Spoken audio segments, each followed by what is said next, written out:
And that means speeding up our vital harvests.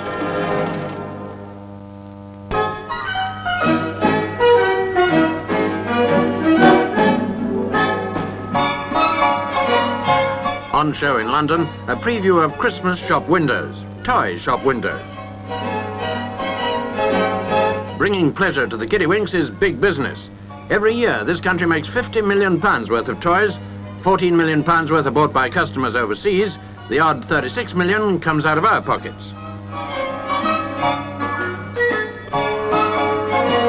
What do we get for our money? Well, apart from smiling faces, the British manufacturer guarantees the highest standards of safety. They make sure that metal toys have no sharp, dangerous edges, and no paint is used that contains lead. The fillings of all soft toys are absolutely hygienic.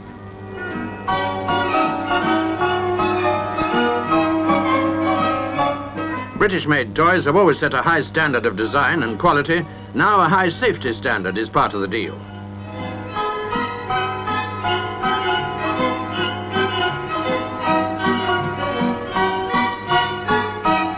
With all that variety, toys for every taste and every age group, there's no reason for tears on Christmas morning.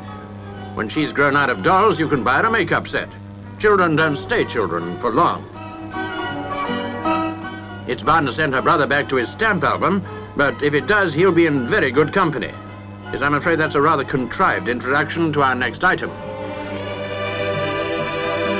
125 years ago, a small piece of paper began a revolution in world communications. Great Britain had invented the postage stamp.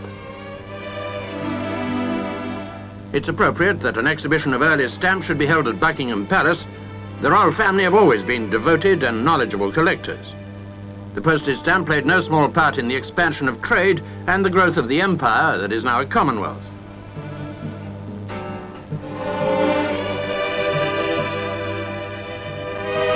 The Victorians combined their urge for expansion with a deep sense of the ties of family and home.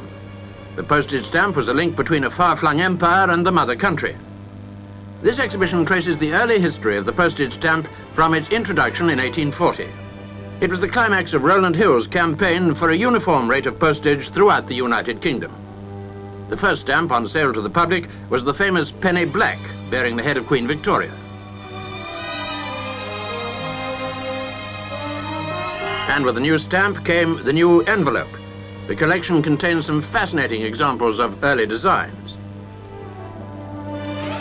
At one time, the envelope was considered as important as the stamp, and it was used to promote many causes from anti-slavery to temperance. The founder of the Royal Collection was George V. He'd spend 3 afternoons a week on his hobby, which began when he was in the Navy.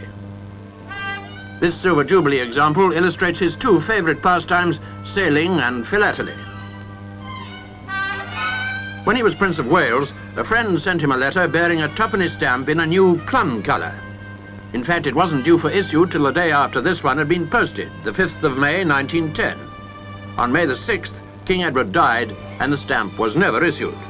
So the Prince, now King George, possessed the only used example. George VI continued the tradition set by his father. Today, the royal stamps are administered by the keeper of the Royal Collection, Sir John Wilson.